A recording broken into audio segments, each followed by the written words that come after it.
Good evening. This is Hamden Action Now, and I'm Rhonda Caldwell.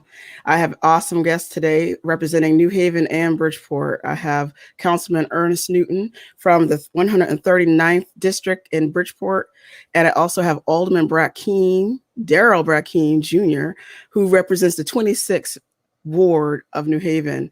I also have Bridgeport favorite Edgar Graham from Urban Concepts. He'll be joining us later. He's the chairman of that really cute nonprofit down in Bridgeport. So stay tuned. We're going to have a really interesting conversation about Black and Brown voices in politics in Connecticut. Stay tuned.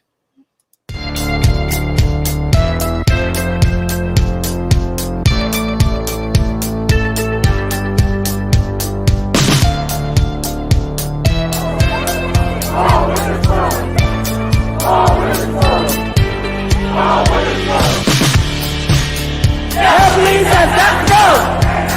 Ho, ho!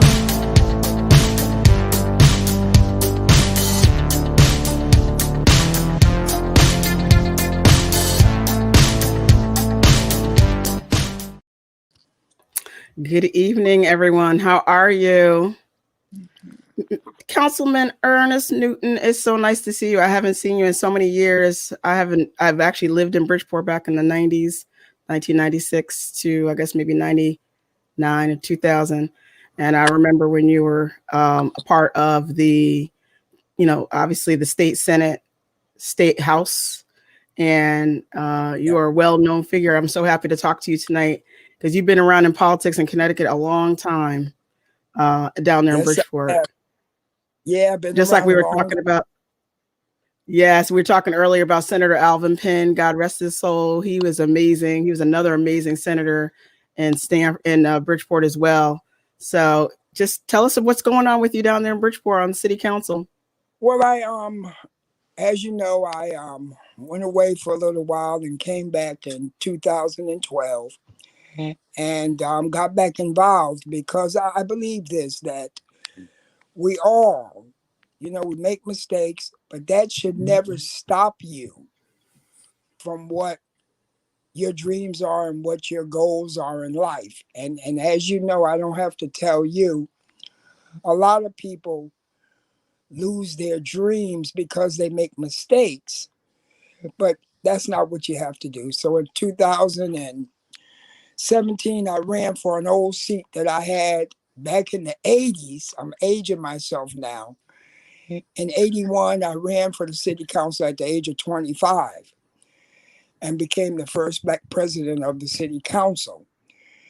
And so in 2017, I ran for my seat against 4 other individuals and won.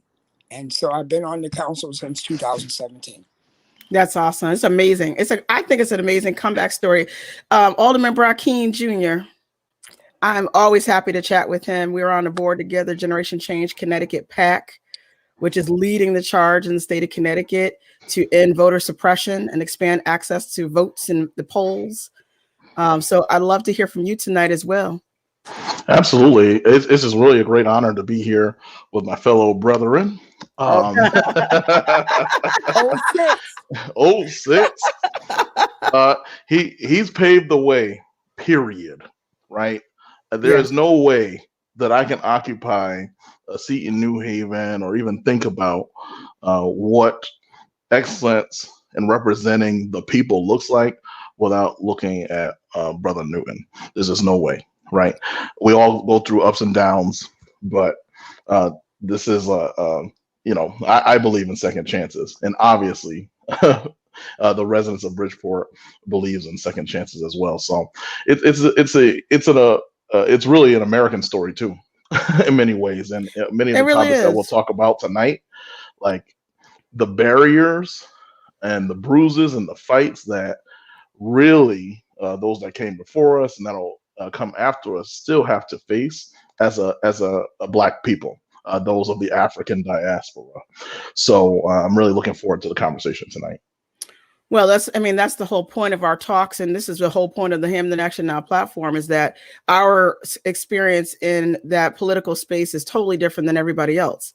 We don't seem to have any redeeming qualities, and I agree. Barbara Fair, I see you watching. I know y'all always know Barbara Fair is one of my all-time favorites in New Haven.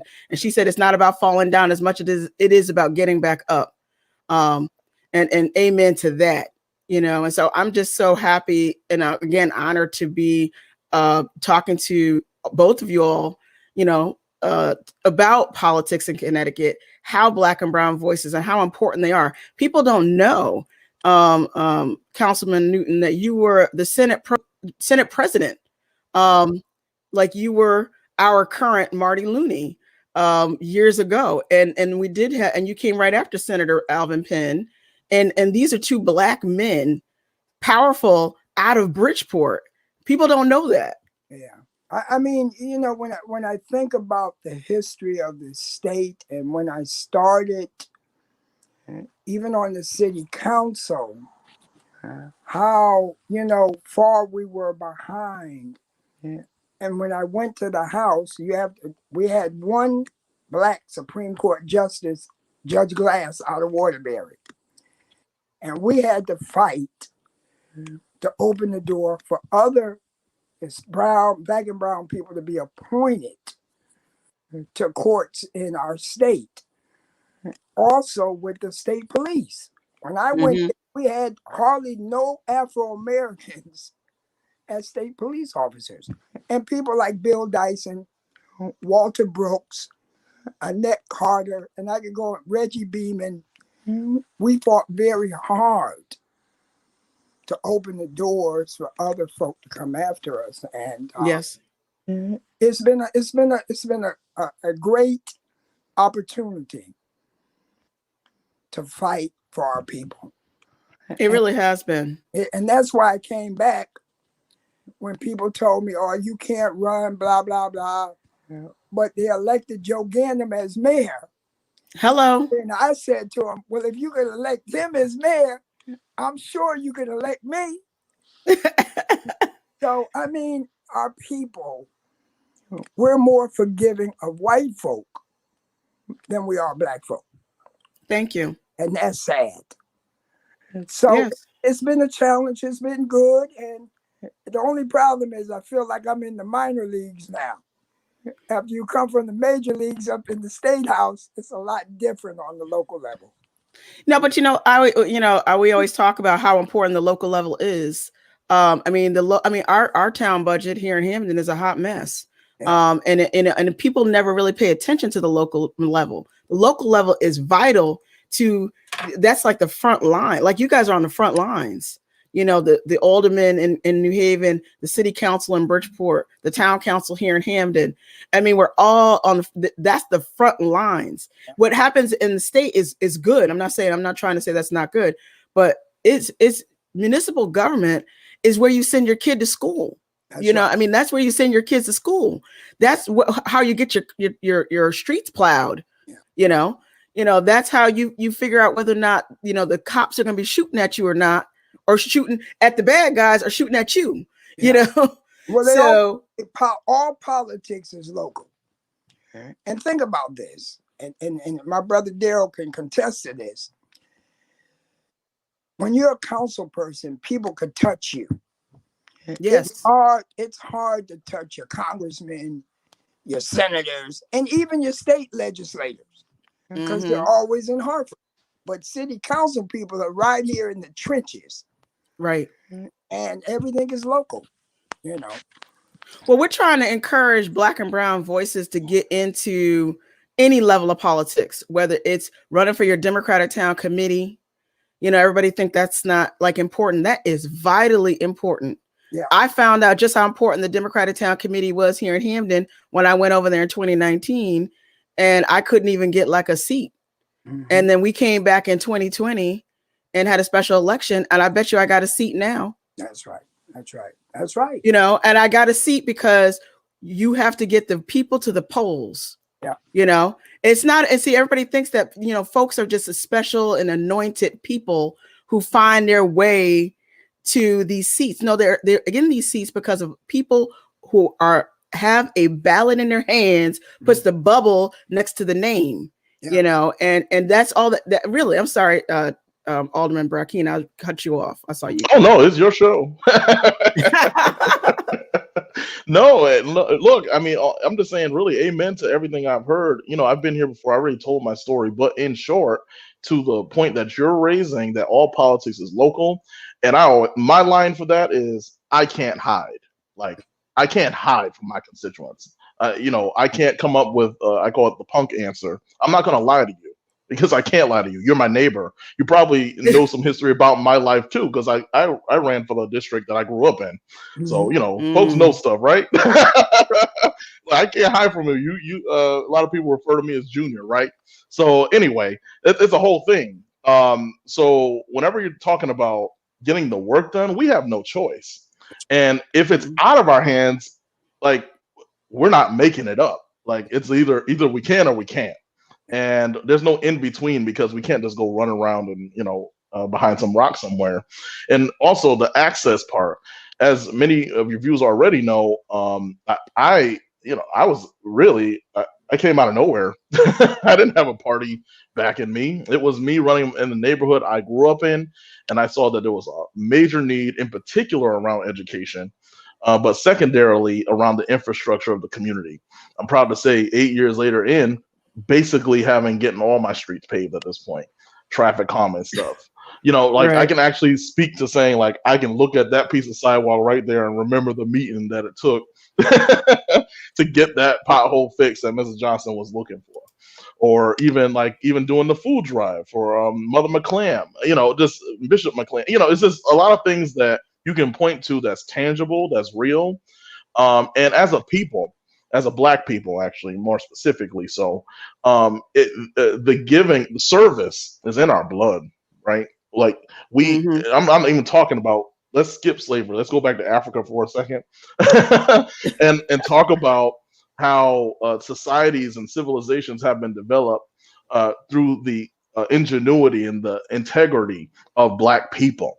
And the basis of what community looks like in present day area and history is based on what the Black people of the African diaspora and the African continent looks like. Community, what it looks like to respect elders, just like even ritual and understanding history.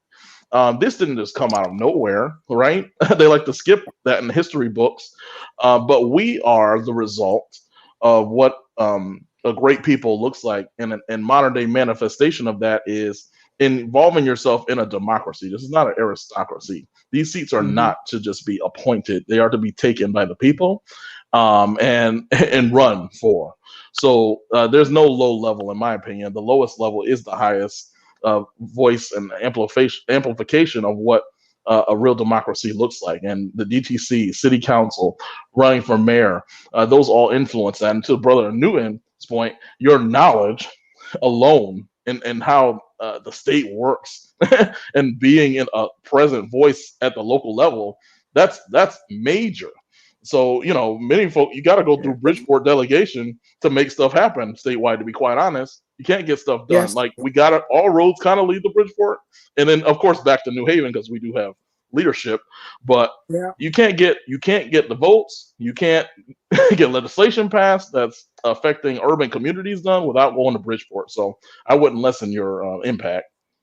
Well, I think that, we had a conversation about Black and Browns and what role we play in the scope of what's going on. I always tell people that politics is not like a social game or like a church. I don't have to like you to work with you, because working on the issues, whether it's housing, criminal justice, but we as Black people treat politics as, you heard the old saying about the Hatfields and the McCoys. They don't know why they were fighting one another. So if I disagree with you, you dislike me. That's not politics. Politics is real simple. No permanent friends, no permanent enemies, just a common interest. And that interest is whatever that issue is for the day. Because after that issue is over, why should I be upset with you? Right. So we've got to learn that we don't have to like one another in order to work for your community. If I don't support you for an issue or seat, you don't speak to me for the rest of my life. Right. Right. When white people, they disagree, they argue, but guess what? They go out and have a beer, they go out and socialize, and tomorrow is back to business. We don't do that, and that's what has set us back based on personalities. Mm-hmm. Sure, you see it in Hampton. I'm sure, Darryl, you see it in New Haven. People dislike you for no reason. Right. Like you can't even, like, I can't even figure it out.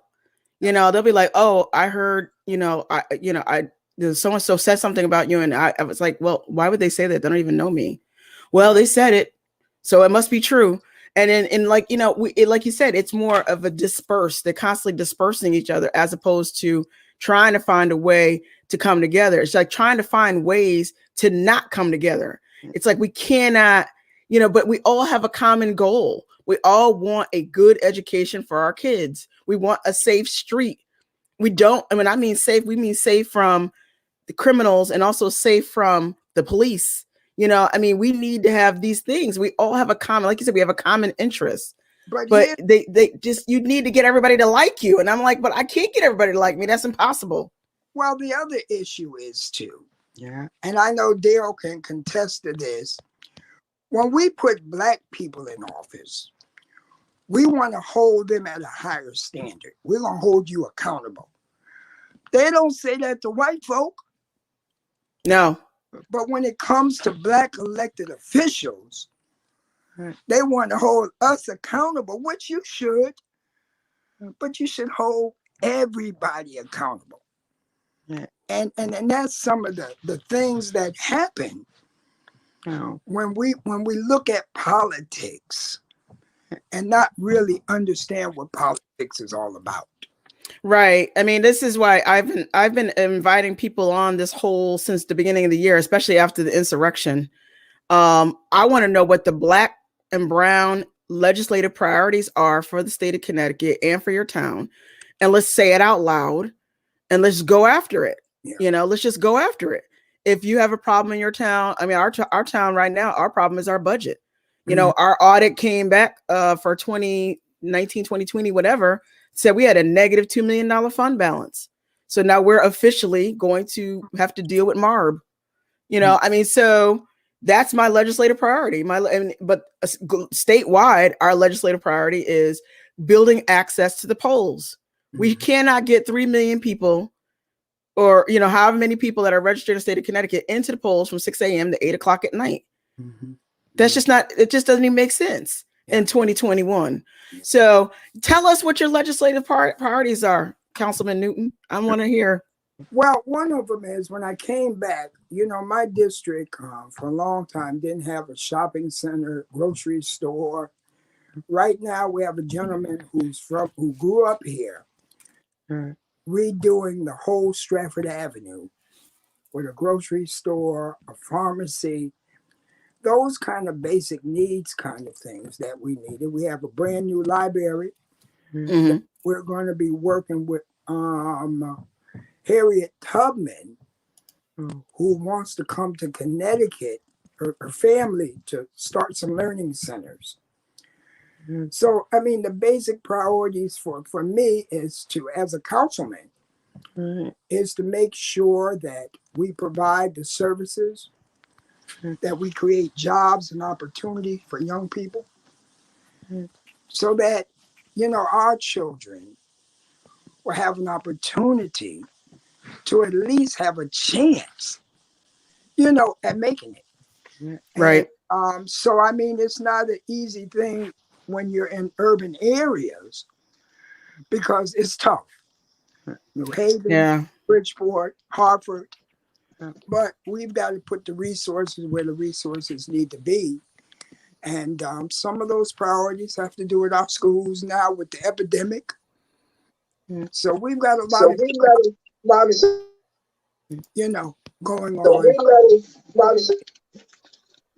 Well, it's always the same everywhere we go. Oh, we're gonna have to mute everybody because we're all getting Well, feedback. it's always the same everywhere we go. I'm sorry, we're getting feedback. Hang on, everybody. All right, there we go. It's the same everywhere. I mean, up here in the New Hallville section of New Haven we've been talking about it being a food desert since I got here. Councilman Justin Farmer has been talking about, we need a major grocery store that you don't have to drive all the way down Dixwell Avenue to get back to Hamden, or down and weave through New Haven to get to Whaley Avenue to get to a Stop and Shop or ShopRite or something like that. We don't have these major, things here, but you need a city council, an alderman, and a mayor who understands these needs and the necessity of these things. And this is what I'm saying. Everybody wants to go and run to the polls when it's time for a presidential election. And I agree. We need everybody to go to polls all the time, but we really need to get to the polls on these municipal elections and make these people answer the questions. You can't just sit in a seat.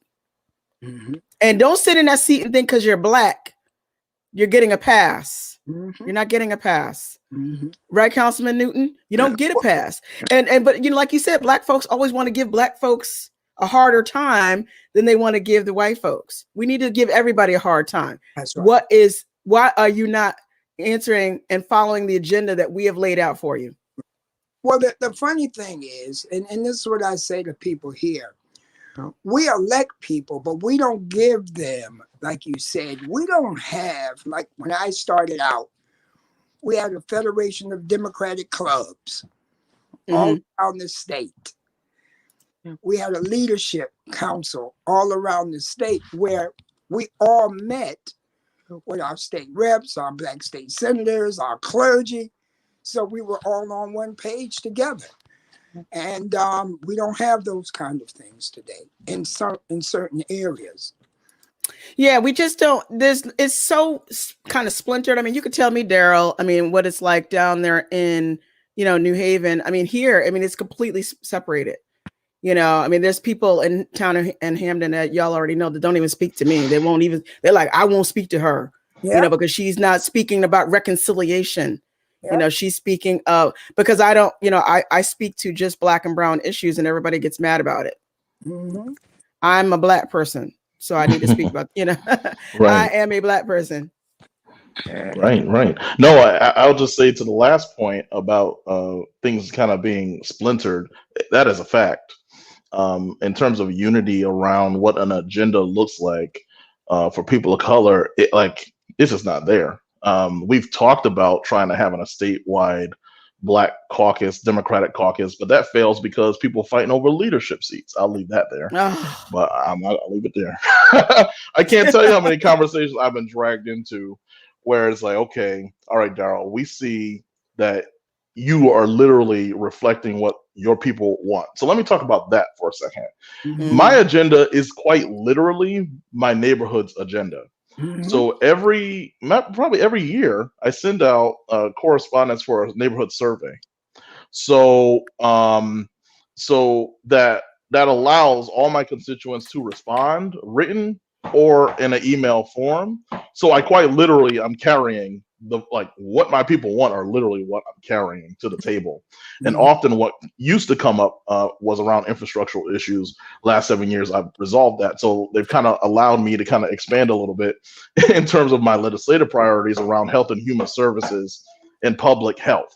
So I am now the chair and having being the point person for community block grants and really identifying the fact that there are Black-led nonprofit organizations that have not been at the table, where we're getting federal funding where the direct impact could be made. So I've identified that as an issue. We're the first city to pass public health as a racism as a public health issue.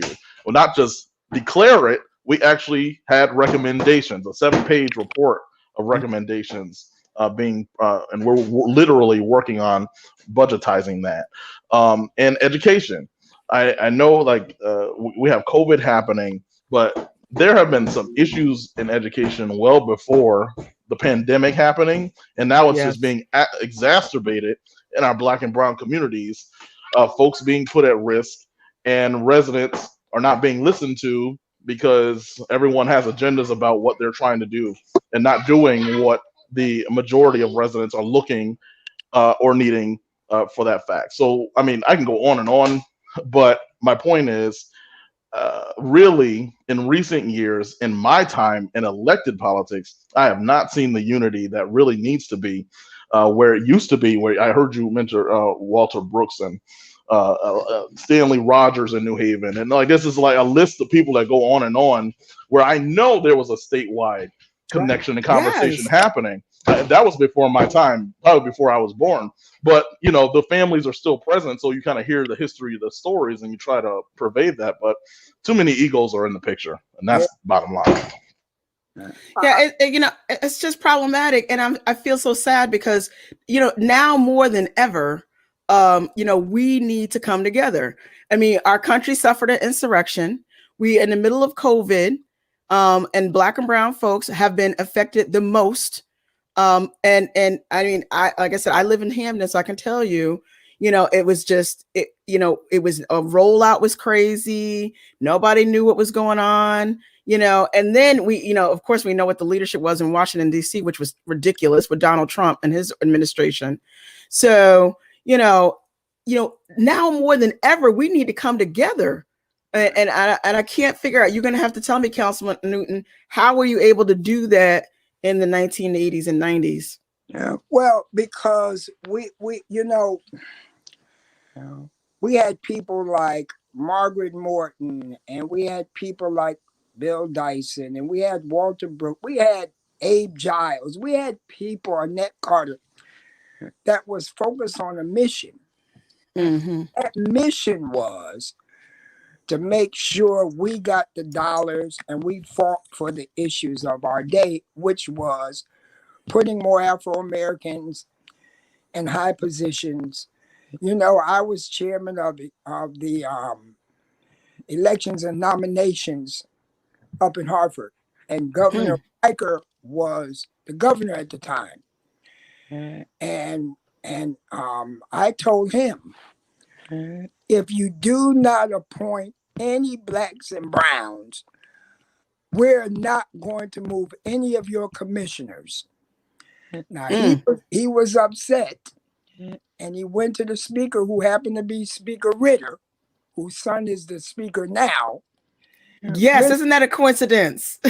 I remember when he was a little boy coming to the Capitol, but Ritter told me, he said, whatever State Rep Ernie Newton says, that's who I'm with.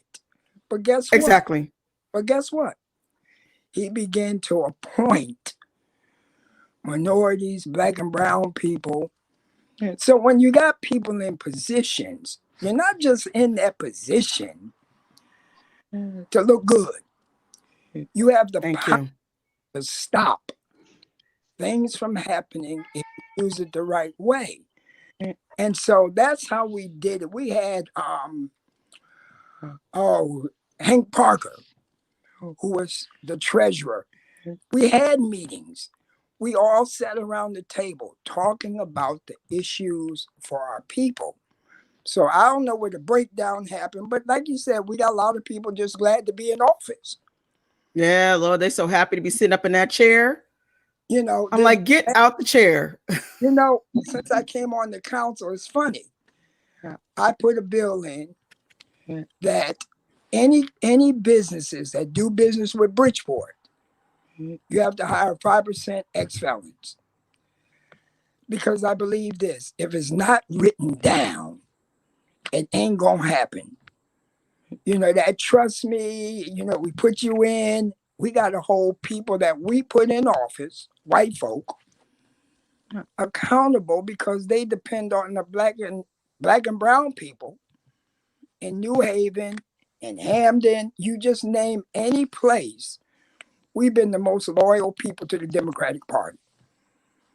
And when you look all over the country, you ask yourself, what did we ever get for being so loyal to a party? It should be a two-way street. And that's what I fight our party on. Don't just call me when it's election time to get you elected. If you're not going to be doing the things that we need done in these neighborhoods. And see, that's again, that is the whole point. How do we release the funds into the neighborhood that are necessary? We want to hear about all the crime that's going on during COVID. Oh, there's a lot of crime. And I understand there is an uptick in crime. But what are you going to do to resolve it? And it doesn't include more police. Right. Yeah. Well, we're looking at it now on how we're looking at our police budgets. I sit on the appropriations committee for the city on the budget. I'm the co-chair of the budget. So we're looking at the budget. We're looking at ways of how we address. Now, thank God that we've got a Congress, a president, a vice president that's putting a lot of money. The stimulus package just was passed. That's going to infuse money to the local cities, state. We got to make sure that those dollars get into the hands where they're supposed to get into. Yes. That means our Board of Eds are going to get increased the money. Our cities are going to get money. So we've got to make sure as elected officials that we don't let mayors do whatever they want to do. We've got to make sure we're at the table on the council that we need to get these dollars where they should be in urban areas to help our people. And that's why politics is so local, that we've got an opportunity to do that. And I know that's one of my missions as co-chair of our, budget, to make sure that those things happen. Isn't that the whole point of it? Go ahead. I know, Mr. Graham, you wanted to weigh in if you can. But yeah, I mean, isn't that what the whole thing is all about? I mean, this is what I always get fascinated by, how people are just so in awe of the seat. You're just so happy to have the seat.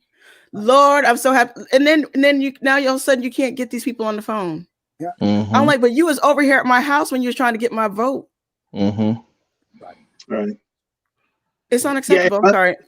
If I may jump in, I'm sorry for the technical difficulties I was facing before, but I've been listening to both individuals, and it's kind of refreshing because what both of you guys have said is kind of why Urban Concept was created. Number one, a Black run nonprofit that whose main core is to help the Black and Brown community. As an immigrant myself, I've seen the needs that kind of other individuals weren't able to latch onto. Learning about civic responsibilities, learning about how the local government works. These are some of the things that escape some of our the Black and Brown community. And it's good to hear that with COVID coming, that we have individuals in positions that will help us navigate through some of that paperwork to be able to bring funding to our community. And as Mr. Newton was saying with the reentry program, that's one of the things that we want to really try to emphasize and focus on. Rhonda and I, we come out of housing. We managed housing units in Bridgeport and Boston and New Haven for years, and we understand all the plight that a lot of our ex-felon brothers and sisters have in trying to come back into the community.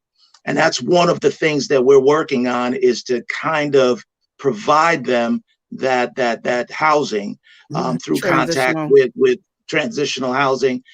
Trying to network with landlords, explaining their plight, and and as always, any kind of funding would help in us to carry out that initiative.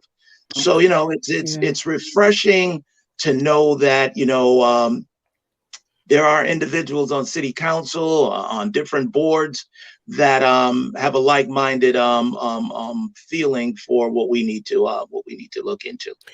Yeah, I mean, I worked in Bridgeport and I lived in Bridgeport back in the 90s, and I can't tell you how many people that we turned away from our housing because they had criminal records. Yeah.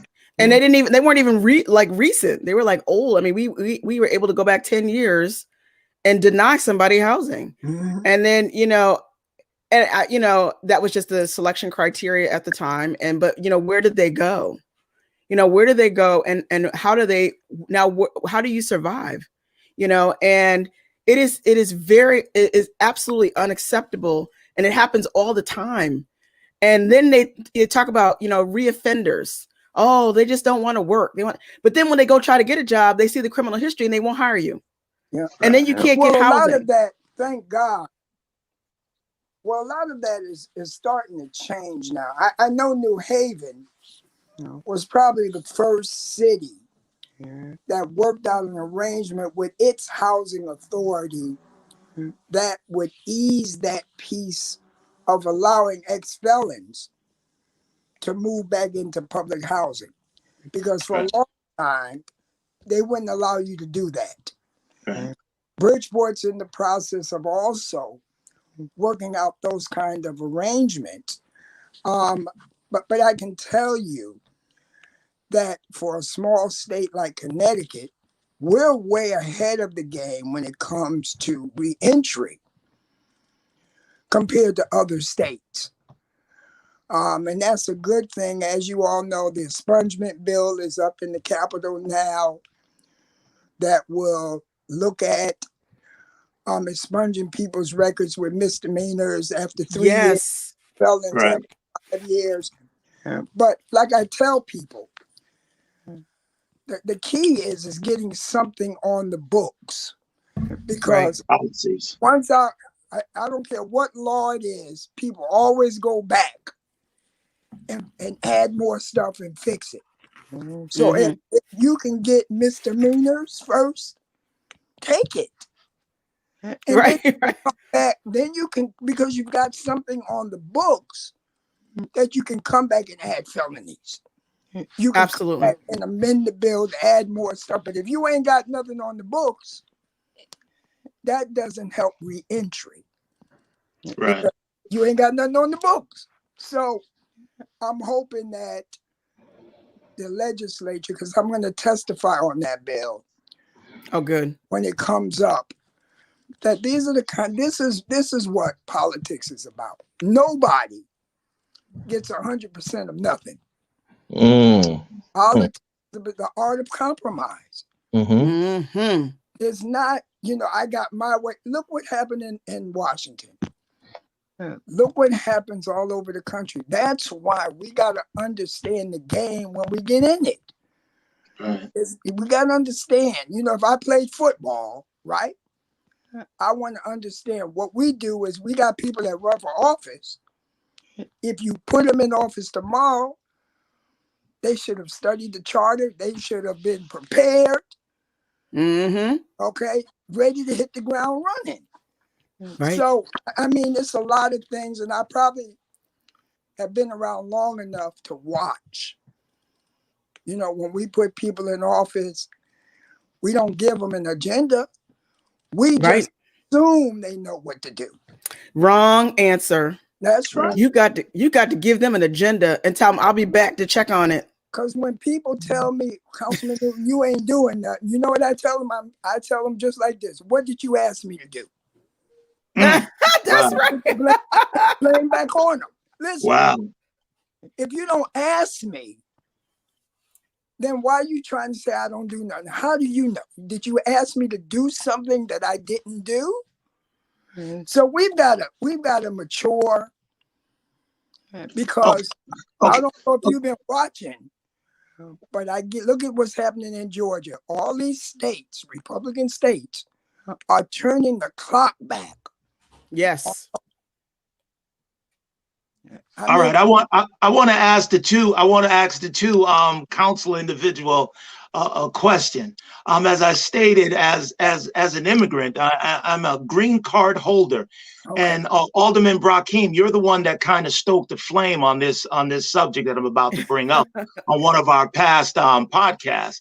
That you have green card holders in Bridgeport, New Haven, Hamden, the whole state, that we don't have the right to vote. but there are local cities, California, down in Maryland or so, that have granted green card holders the right to vote in local election for mayors, for council persons, for aldermen. And my thing is that, how do we move that agenda here in Bridgeport to see how do we do that? Because let me just give a background on what a lot of these green card holders are. These green card holders are normally educated individuals in property owners that pay taxes. We have decent jobs. We're community minded, and we're like that invisible or that silent community that a lot of people don't even know that we're green card holders. We've been here so long. We've acclimated into society, and but we have every right that's bestowed to a citizen, a born citizen or a naturalized citizen. However, we do not have the right to vote. So one of my thing, along with reentry and housing for our Black and brown communities, is that how do we help these Black and brown community members either get the right to vote, still holding your green card, or how do we move legislation, and we may need to get it on a federal level to kind of get us to be able to navigate through the naturalization process?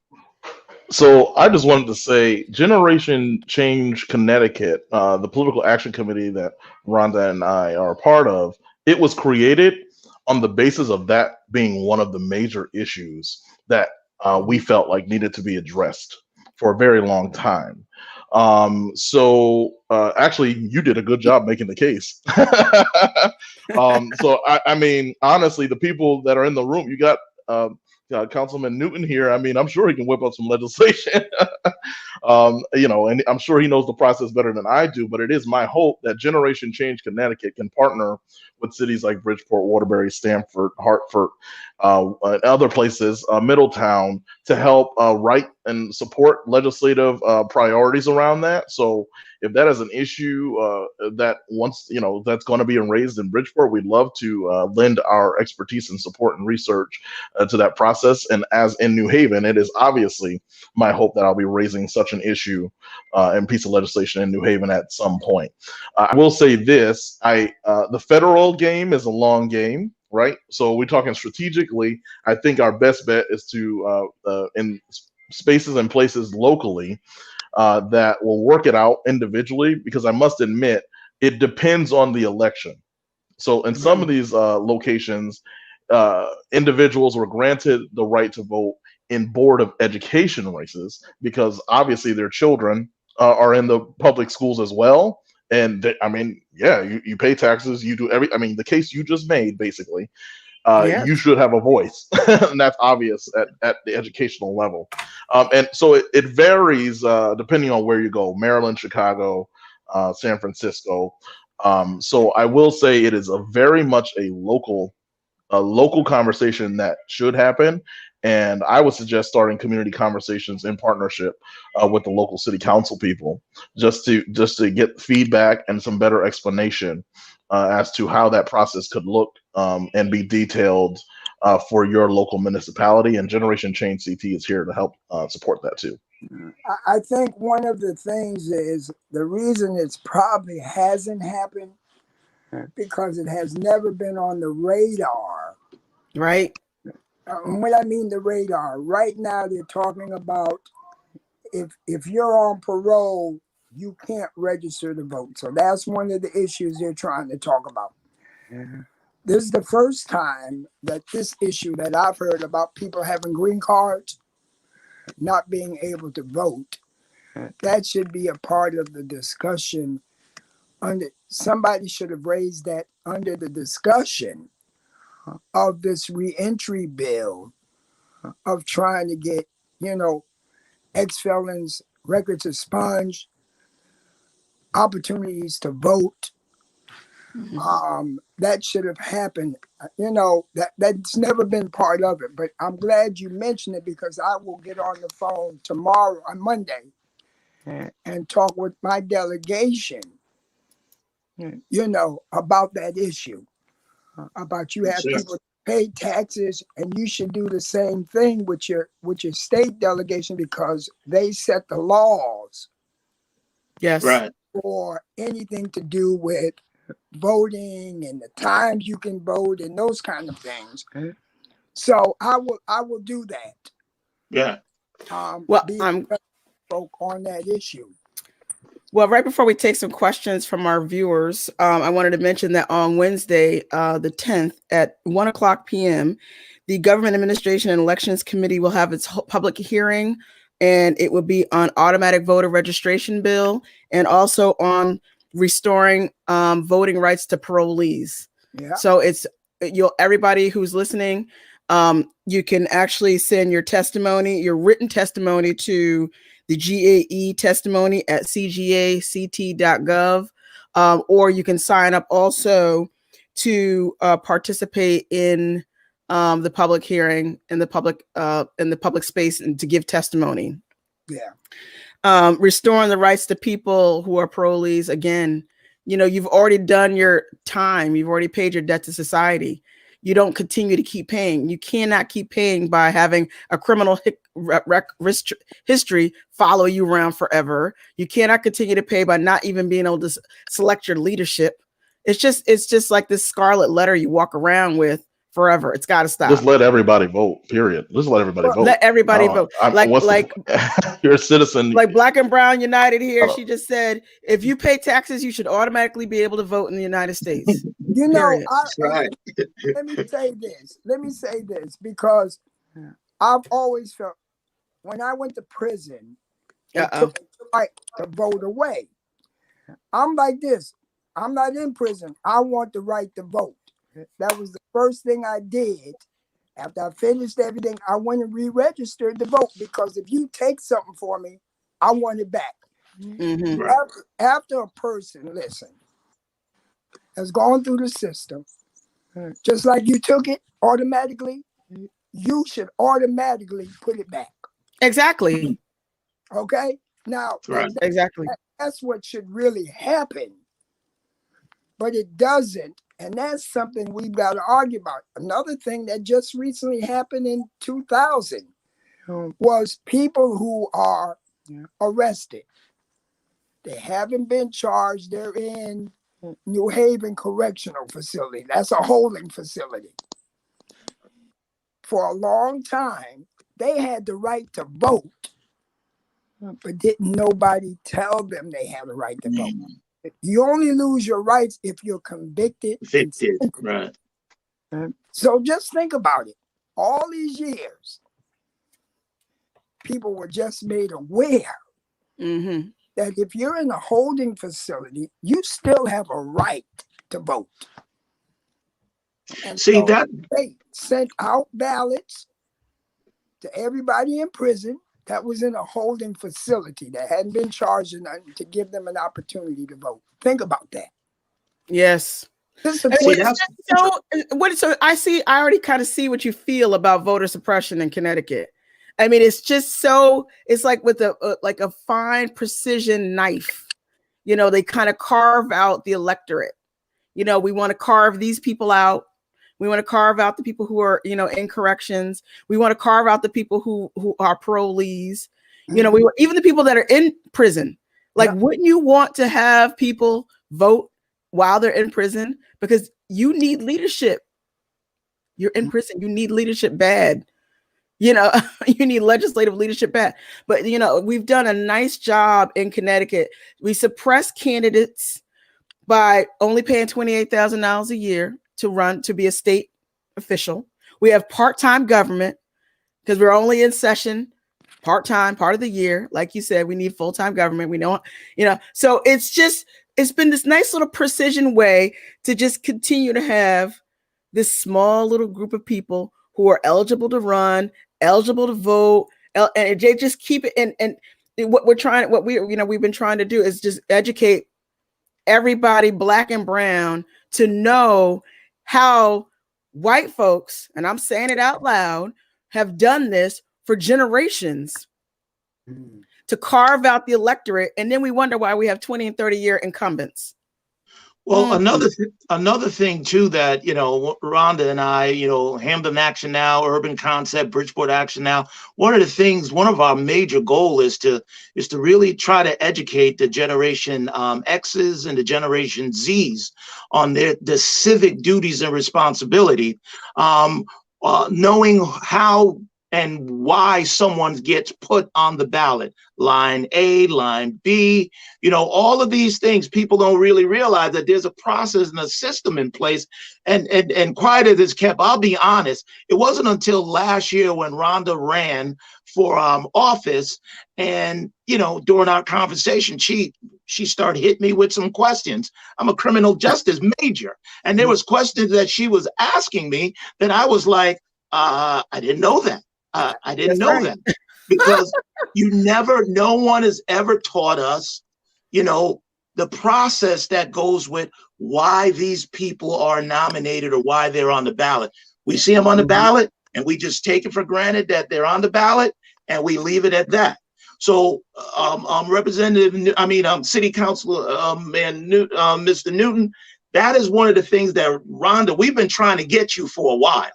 Because one of the things that I've always said is that because of your history in legislative, in Connecticut legislation, that you would be an excellent mentor for a Generation Z or a Generation Xer, so that they can learn and actually learn the process. Councilman Brackeen, Alderman Brackeen, the same thing with you. You're still young. You're baby compared to some of the individuals. 32. 55. So, you know, but Well, we need individuals to really say, okay, we need some young individuals to get on board, to come down to the city council meetings, to come down to the police commissioner meetings, to come down to the DTC meetings. DTC meetings, so that they can learn what's going on. Yes. Oh, you're preaching. Look. I will tell everybody. I'm at the grocery store telling people in line, let me tell you how the DTC works. They're really the kingmakers. They decide who goes on row A, and they don't tell anybody, and they make it exclusive, and it's a little club, and everybody's looking at me like, no. Everybody I run into, Councilman Newton, I tell them about the Democratic Town Committee and this solidly blue state, and how they have cornered the market on politics, and how they will absolutely shut folk out like they did to me. Well, let me say this. You know, we have to do a better job at what we don't do a good job at is that with our young people, we don't teach them civics. You know, when we were in school, they taught us a little bit of, we do everything but teach them why it's important to vote. Why, if you don't vote, then you don't have a voice. Teaching them the process. Now, everybody, listen. Now, here's the problem we have. Everybody that runs for office, they wake up in the morning and say, I'm running for office. But they don't do any homework to understand, what am I running for? When I was president, 25 years old, fresh out of college, came to Bridgeport, I read the whole charter. Why? Because if I'm going to do it, I need to understand the rules of the game. That's right. People run for public office and they don't read jack. They just go up there. They don't know what filing a bill is. They don't have no clues on how the process works.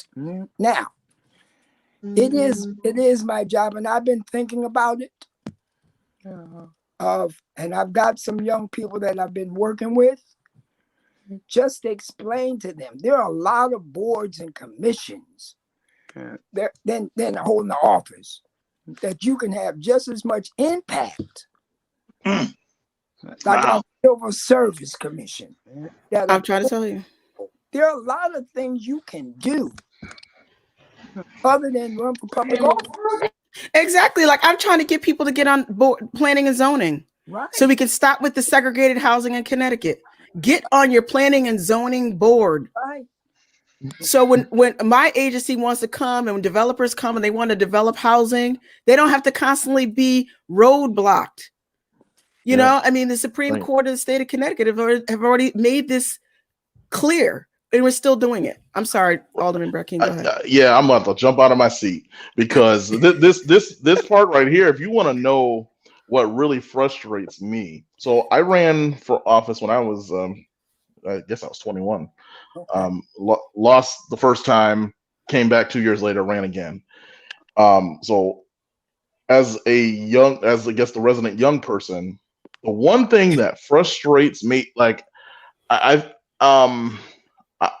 consider myself liberal, and I'm at the marches, I'm at the rallies. I mean, I basically lived there for over a decade at one point. But now that I'm elected, I'm here. I'm like, how do we translate the movement to policy? Can we please show up to a hearing? Can we please join a working group? I really wish people would read my reports. Just read, like we're working on this stuff. And when it's time to put the rubber to the road, we end up with, and by the way, as a legislator, our work is very much dependent on representation, the people. Like when there's a public hearing, it is crucial for people like me to hear like what is real, what is true, what is not, because I'm not going to sit here and act like I have like the whole knowledge of what people are living like, right? Like I have my own personal perspective. Like I come from a working class family, parents are union people, right? I can't say that I know like what people are feeling in New Hall. I can't. I'd be fronting if I told you that. And anyone who knows me knows I'm like the same in pretty much every space. I'm not going to front. So if you have the answer, come up to the hearings, write us, email us, call us. I know our information is public. I actually have a dedicated phone, 203-479-2855. You can text me, call me. Like if there are issues on the table and you see we're making missteps, stop making comments in the New Haven Independent or on Facebook or sharing stuff in the background, and you never approach the people who are actually making the policies. Where are we?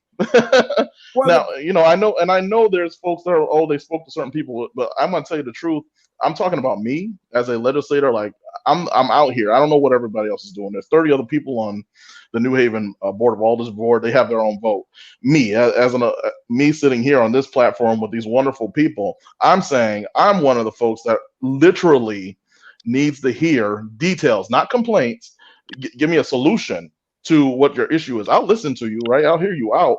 But like, what is it that we could do to make this thing happen? And I taught social studies for well over 7 years, so I know that fight of trying to keep, civics at the forefront and really just making that exposure happen. And I think my students are good, better people because of that time in my time in the classroom. I pray that that's true.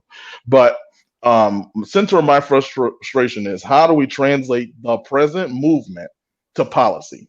And I'm going to tell you the truth. When I call these hearings, if I can get 30 people in the room, I'm like, oh, that was a great meeting. But you know why that is because our people have always been reactional people. And what I mean by that, if a black person gets shot, think about this. You have 1,000 people marching, have a council meeting, nobody shows up. Right. All right, think about it. Have a board meeting, nobody shows up because we've always been a reactionary people. But after that issue's over, think about it. Just think about all the people that may have gotten killed, that they've had protesters. What happens after the protest? They're waiting for somebody else to get shot. Right. Rather than focusing on policy to prevent it. This is, I was just looking at some of the comments here, and Barbara Fair said, I wish people would show up and fight for justice just like they show up for the newest Jordans. There you I go. mean, There you go. You know what? But you know what it is? There we have it. We have a generation that haven't gone through what some of us have gone through. Yeah. And, at least our parents taught us. We understood. When I grew up, it was the Black Panthers movement day. Mm-hmm. So I understood, this wasn't the first time police officers beat Black people up, but this was the first time that white America saw it on television. And felt like, holy mackerel, I cannot believe that wasn't the first Black man to ever get killed. But what happened was it shook a note to where America all saw this, his foot on his neck, I can't breathe. So, we've got some work to do with young people to try to get them just engaged, to understand you're a part of the solution to our communities. And that's what I tell young people. I tell people coming back from prison, you have a responsibility, not just to find a job, but you have a responsibility to give something back to your community. That's right. Whether it's to go to a basketball game, whether it's to sponsor somebody, we all have a responsibility to be a part of the solution. And that's the problem. We're not engaged. And I thought by watching what Georgia did, they shook up America. A red state turning blue. And now you see what Georgia's trying to do in the legislature to turn the clock back on allowing people to vote. Yes. It's like we're back in the 60s again. Right. Like we need another Voting Rights Act bill. Yeah. Like national on the federal level. There is though. They just passed one. Yeah. And the John Lewis bill, like it's been held up for, I'm not even sure how many years at this point. Yeah. I hope we can get it over to the finish line at this point. Well, it's going up to the Senate. They passed it out of the House. Right, the HN1. Going up to the Senate now. And, yes, we got Democrats, but we got a lot of moderate Democrats. Okay? So just like Joe Manchin. Well, you said it, I didn't. I can talk about Joe Manchin all I want. Listen, we know at West Virginia, Donald Trump won over there by over 40 points. So he may as well just go on and just change his party affiliation. Yeah. So it seems like kind of like green card holders, individuals who can register to vote, that we need to get a little active and get ourselves motivated to move this process along, because there's about 9 million green card holders countrywide, nationwide, that are eligible to vote, but we just haven't taken that plunge. So I'm charging the individuals in my community, the Black and brown community, and individuals with green cards that, we're probably just going to have to bite that bullet and pay that $750 to get that process going, because the end result is will probably benefit us more in the long run. So I'm putting that out there to my constituents. But you two gentlemen here, if there's anything you can do to help us move the needle locally, please, you guys have my number. We could always converse and try to see what we can do. I'm going to speak to the chairman of the Judiciary Committee, who's John Stastrom, who's in from Bridgeport, and to Deputy Speaker Chris Rosario. Yes. Yeah, we're trying to get Chris on also. I will speak to both of them on Monday just to see what their thinking is on people with green cards that pay taxes, that's been here a long time, while Mm-hmm. out to be able to vote. Because I've never even thought about that. Mm-hmm. Well, I want to know. It up. Yeah, no, but it's not on the radar. So I want to Yeah. just go through some of the questions that came up in the chat for you, Councilman Newton. Yes. Barbara Fair said, hey, it's always great to see you, and you were in the fight yesterday, and you're still in the fight for justice or nothing else. She was also saying that Alvin Penn was amazing and unforgettable, and he really was. He was he was a treasure. It was really sad when he passed. Yeah. And let's see, Pamela Moore Selders said, thank you for your journey and you teaching us all. Marsha Graham Wright said, good night or hello to everybody. Sandra McKinney. So she said, Mr. Newton, folks are all too ready to knock each other down, but will rally with a white person quick for $2. Right. But God got it all. You see those persons on the way down as you saw them as you rise. And see, that's what happened. You listen, these people will continue with their knockdown and try to take folks down. But you see them on your way up. You see them on your way up.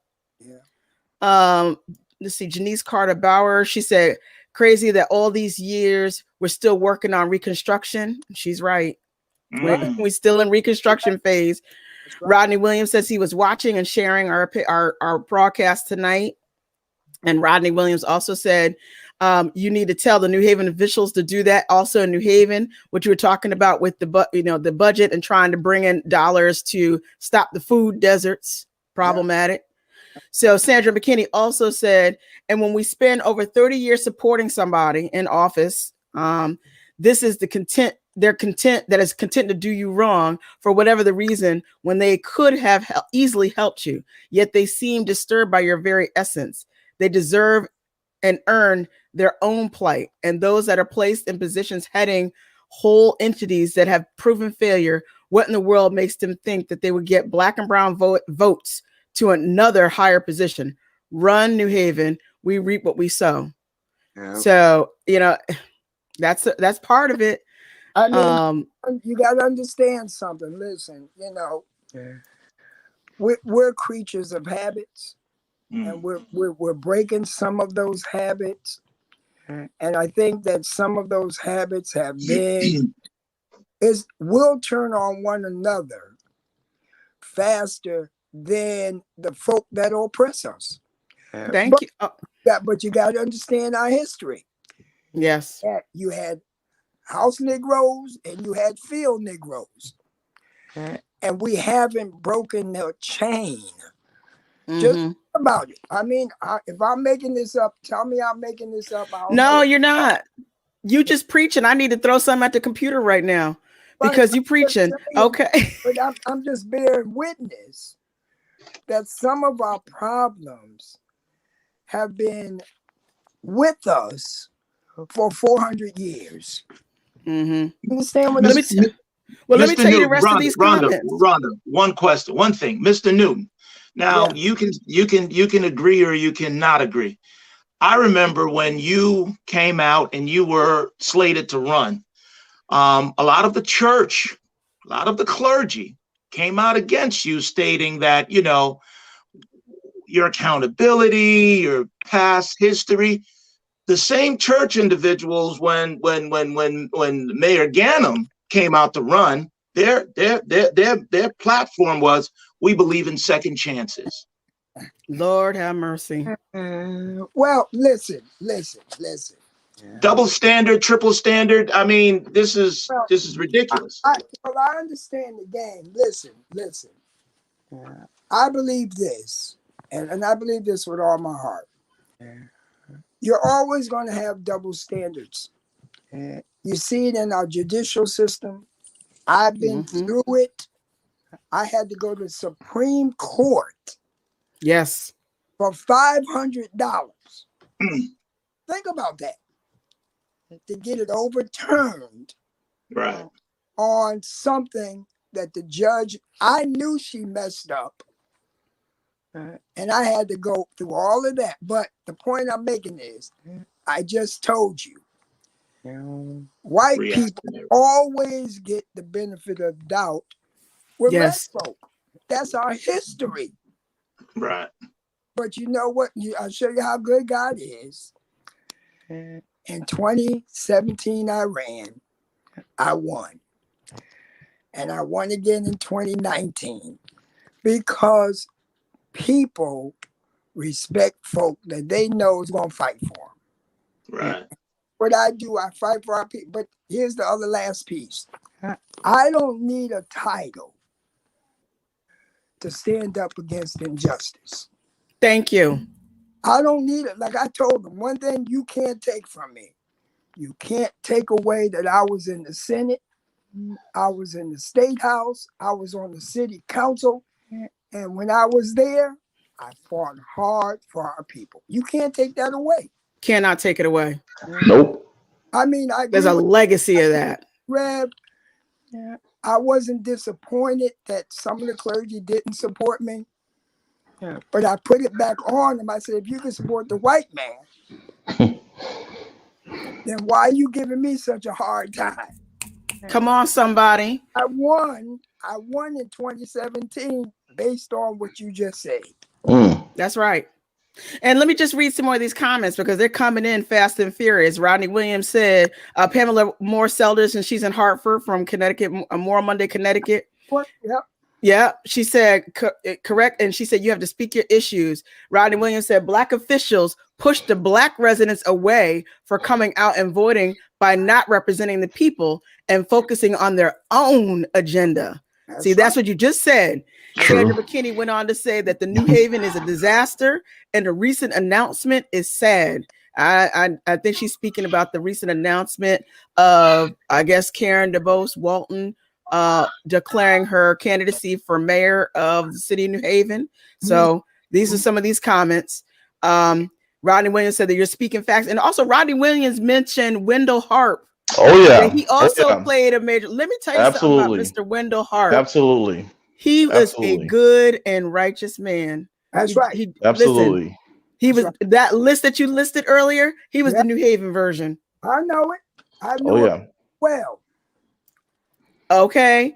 And let me tell you, and he said, you know, I asked for folks to bring questions. What is your thoughts on the legalization of cannabis being used to pay pilot in Connecticut? Here we go. Listen. Listen, it's the same thing what we're dealing with now on menthol cigarettes and not smoking menthol cigarettes and telling grown people what to do. I, for one, I don't smoke marijuana. I don't have no chemical reasons. I don't have no illnesses. Yeah. But, I mean, if you can go to Massachusetts and smoke all you want, it's going to happen.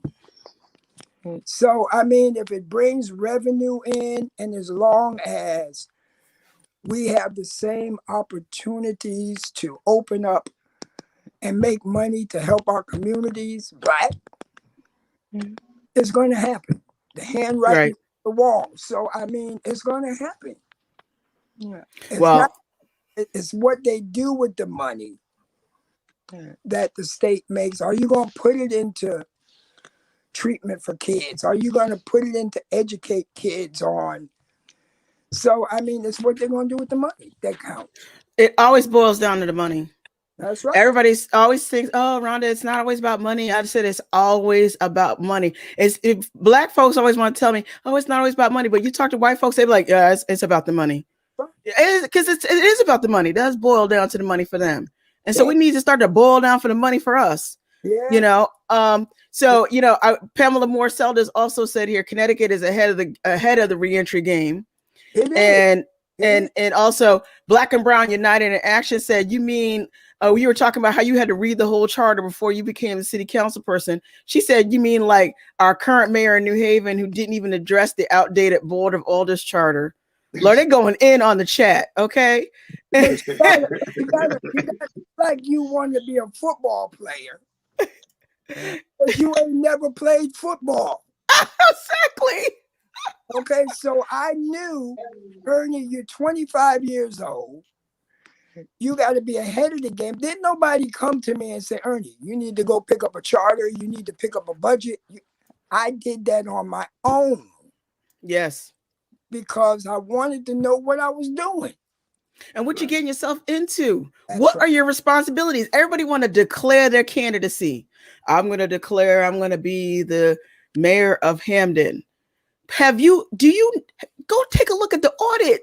That's right. Look at what you're getting yourself into. This is a 30-year mess. That's right. That's right. Okay, let me tell you, this is getting good. So Rodney Williams also said, Councilman Newton, why hasn't this state done more for Black and brown contractors? We help elect all the governors, but billions in construction every year. And what are we getting? Tell them that they need to get in touch with their state reps and their state senators, because that's their role.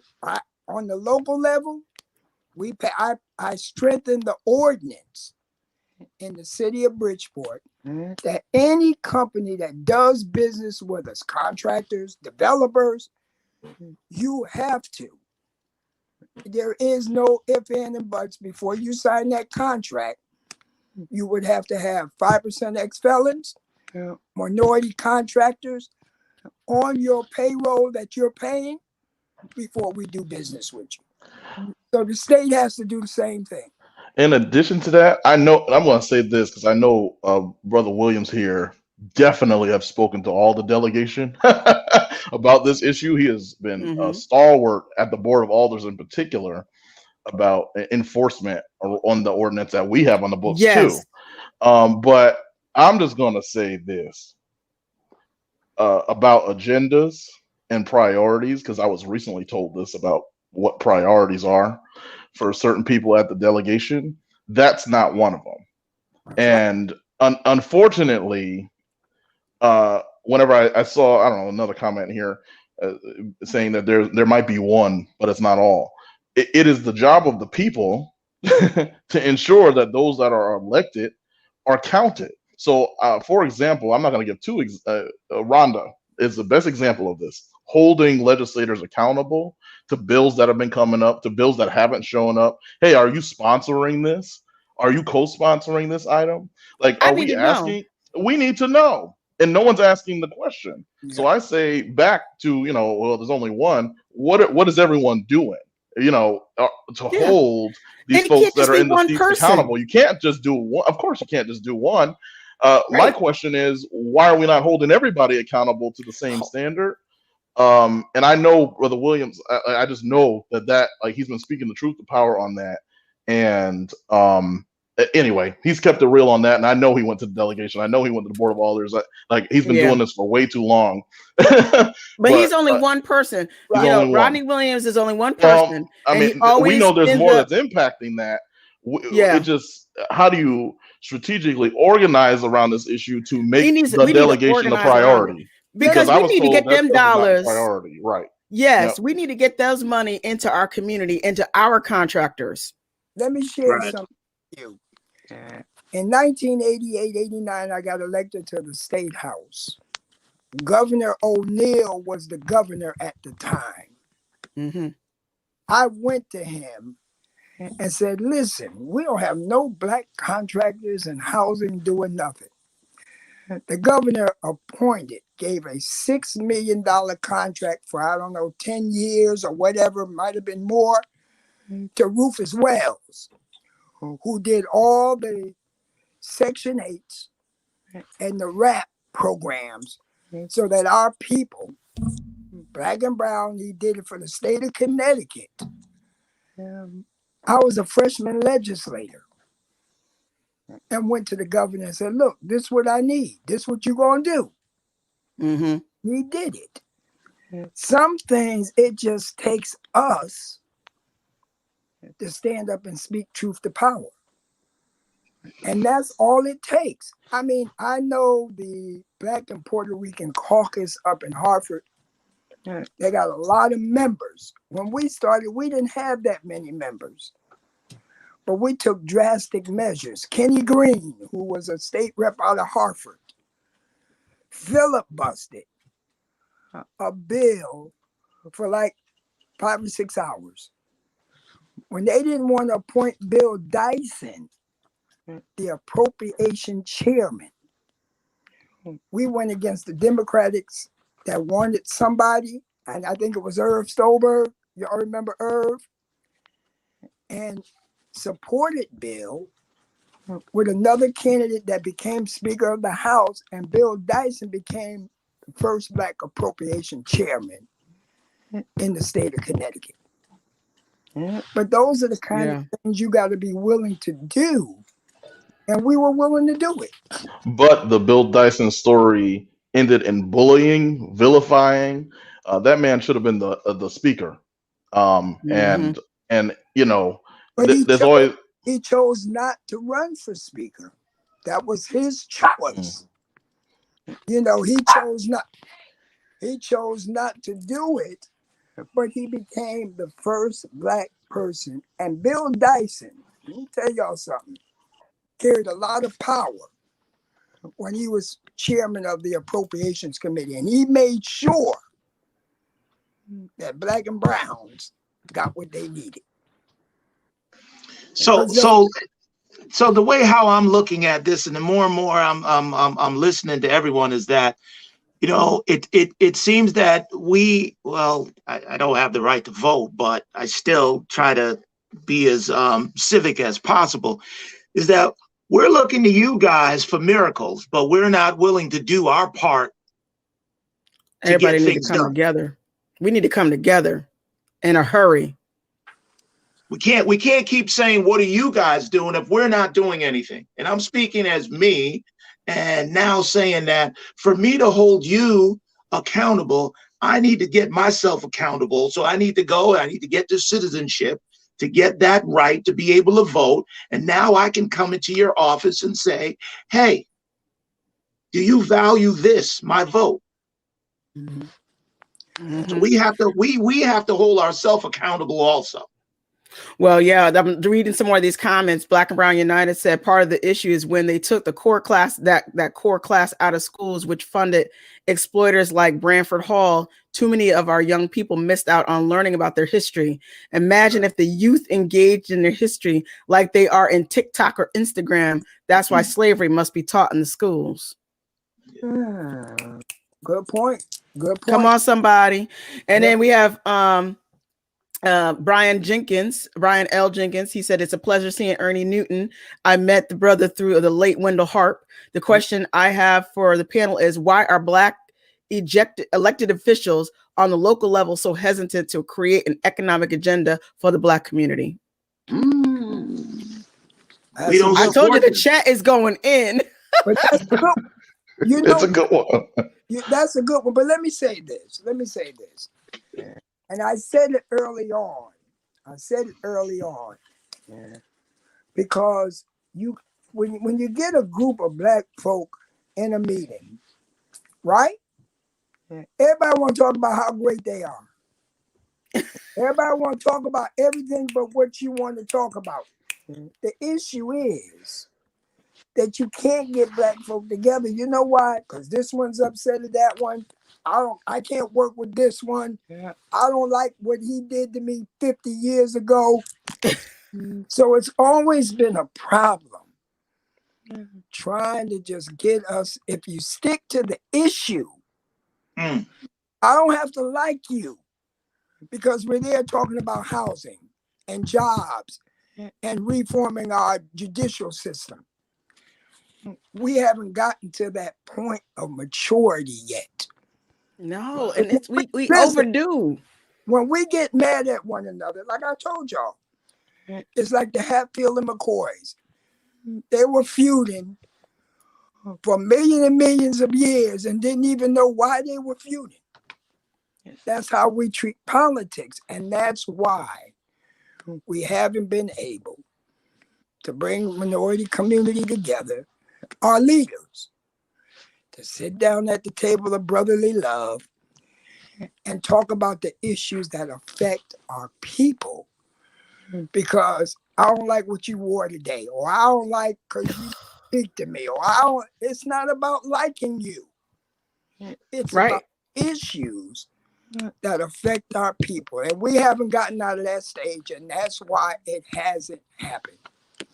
Yeah, Well, that's one of the reasons why we put these platforms together is to give politicians and the citizens an avenue to meet and to speak freely to get our issues and things, because this open dialogue stirs. We learn things about what we need to do to support the legislator. You guys get to hear us, and you get to hear us, not sound bites, not selective individuals being picked out of the audience. You get to hear us. It's like now we're talking Alderman Brackeen. It was in a conversation on our platform that I heard you say, well, there's green card holders have the right to vote in certain. I would have never heard that before.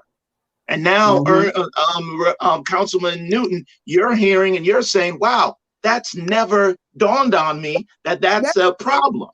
Right. So this platform creates that environment that hopefully, you know, and Rhonda will attest, we're open to anyone who wants to come on. We're not pointing fingers. We're not doing this. We're not holding it. We're here for frank, earnest discussion because we have to, like you said, Ernie, we've got to get past the popularity contest, and we have to deal with the topics at hand. Because if you stay on the issue, you're good. You don't have to worry about who comes at me. I can't come to this meeting because of this thing. We've got to learn that the issue is bigger than our differences. Correct. Yes. Because we got people dying on the street. We got people that don't have places to live.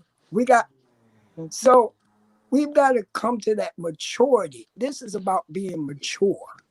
And a lot of politicians are like babies.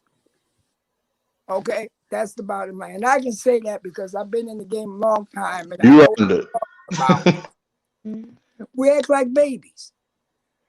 And then you wonder why white folk don't respect us. Because they know how to pick us apart. Come on. Yeah. They know how to do it. They've been doing it for 400 years. It's the old school playbook. They know how to pick black folks apart. They know how to, you know, and we continue to let them do it. We sit here and we buy into the little promises that are made from these white folks, and we are in a heartbeat turn on each other in a minute. And I'm like, bro. And then when they get finished using you to break up the momentum in our black community, you're gone. Right. Dr. Claude Anderson calls that meritorious manumission. And that's on the books. That's the snitch. That's the snitch law that individuals that the slave masters used to circumvent revolts and everything. Yeah. So I mean, it's what we do. It's ingrained in us, you know. So that we have to get over all of those things there. And it's something that has plagued our communities for a long time, that we get caught up in the wrong kind of things, man. Yeah. And that has kept us separated. And I've lived through it, so I know what I'm talking about. Yeah, I look at this legalization of cannabis, for instance. Governor Lamont thinks he's going to tippy-toe $1 billion industry into the state of Connecticut and continue to throw and keep black folks in jail for it. Right. And even if you're not in jail for it, have their records still show a conviction. That's right. I'm like, dude, like that is heinous. Well, like I heard they're going to, if that does happen, that all those people that went to jail for marijuana, that they were going to expunge their records. They have to. Because you can't tell me I did 10 years. Now you're going to legalize it and act like, you know, you got to do something. So I do understand that there is some talk that if they do pass it, that they're supposed to do for those people who are still in prison for marijuana should be released, and their records should be expunged. I wrote a testimony to for the legislation, and my thing is that as a Jamaican whose community was stigmatized all these years for and we saw the light years ago, so but we were stigmatized, and now the same individual that stigmatized and vilified us, they're going to make all the money on it, and that, it's hypocritical, Yeah. It's terrible. There really So, needs to be reparations too.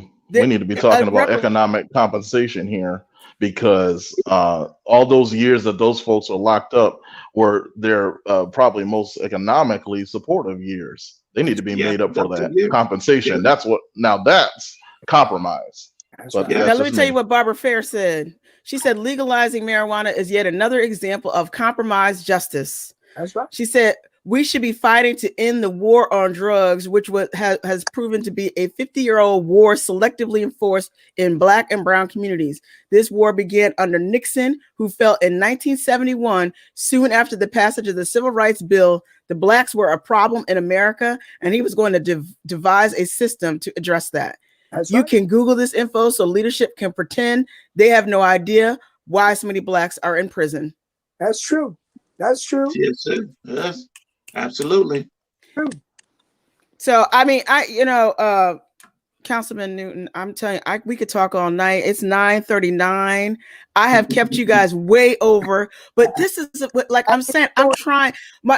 My whole point of all of this is I don't make any money from this. I'm not trying to make no money out of this.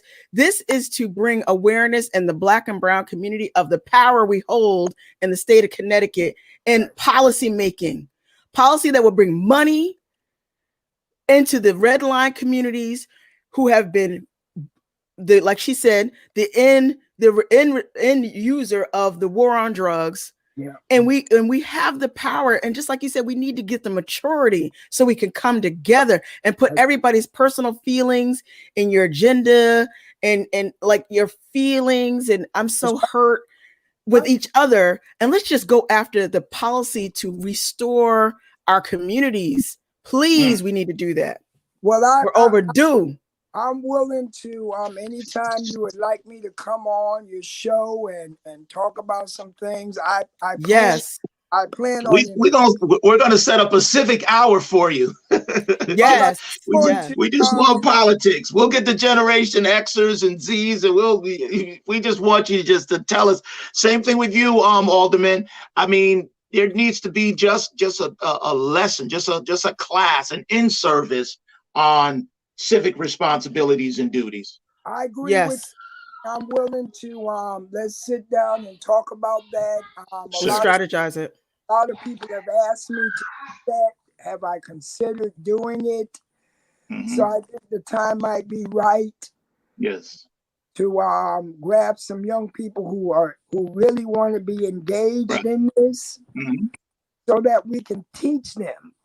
Yes. On how, once you're in, these are the kind of things you need to do to prepare yourself so that you can hit the ground running. Beautiful. Yes, sir. I think it's great. And so thank everybody here tonight. Thank you, everybody who is watching. I mean, I don't know if you guys can see it in the little panel. Click on the thing that says comments up in the right-hand corner. You can read all the comments.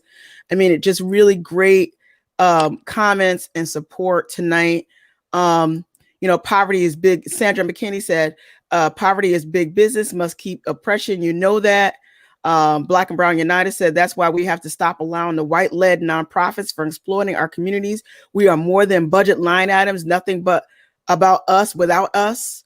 Rodney Williams said here again, there are $1 billion in construction and the owners donate millions to campaigns. So that's why we don't get more contracts. The money they are robbing our contractors, they donated towards elections across the state, and they do that through these PACs. They do it all the time. Looks like we're going to have to get Rodney Williams on a platform. Listen, Rodney, I'm calling you, bro. You next.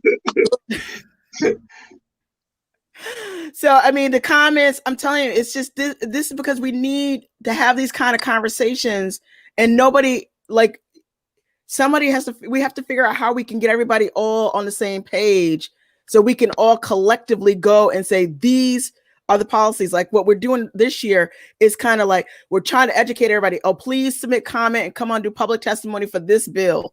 Please do this, please do that, because we're trying to get everybody engaged. I mean, I was on a thing and there were 150 speakers to come on to give public comment on the Crown Act and the cannabis equitable legislation of Canada, HB 6377. So we are getting it out. We're getting it out. All right. Nobody's making any money off of this platform. I don't make any money. I'm here purely as a citizen trying to unite Black and brown voices, demanding equity and justice. If you go to Hamden Action Now website, our website, the front page says we're Black, brown, and indigenous voices demanding equity and justice. And that's how it's going to happen. If anybody else want a platform, let's bring it on. Let's do this thing.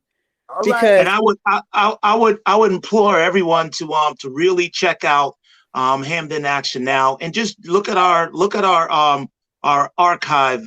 We have a cross section of individuals, videos that have been on here. And once again, if your nonprofit, if your organization would like to come on and use the platform, we're here.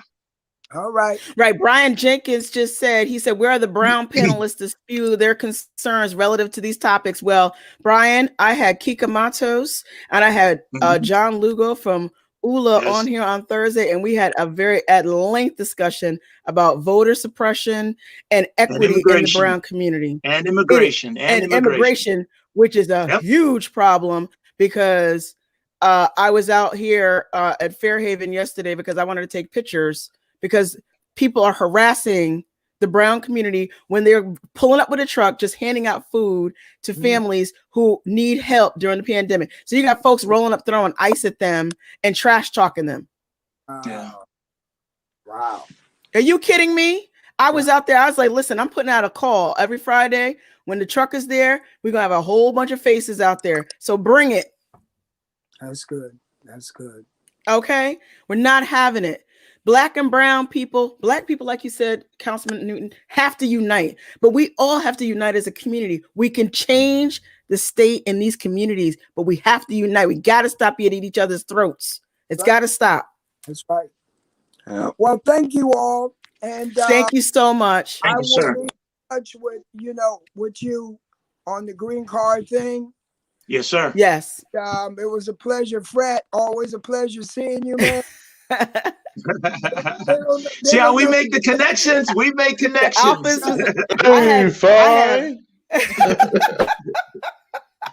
had the alphas in the house tonight. It was a pleasure having everybody. Thank you so much, Senator. I mean, I almost called you Senator. Yeah, we can still call him Senator. Why not? I'm gonna call you Senator Newton.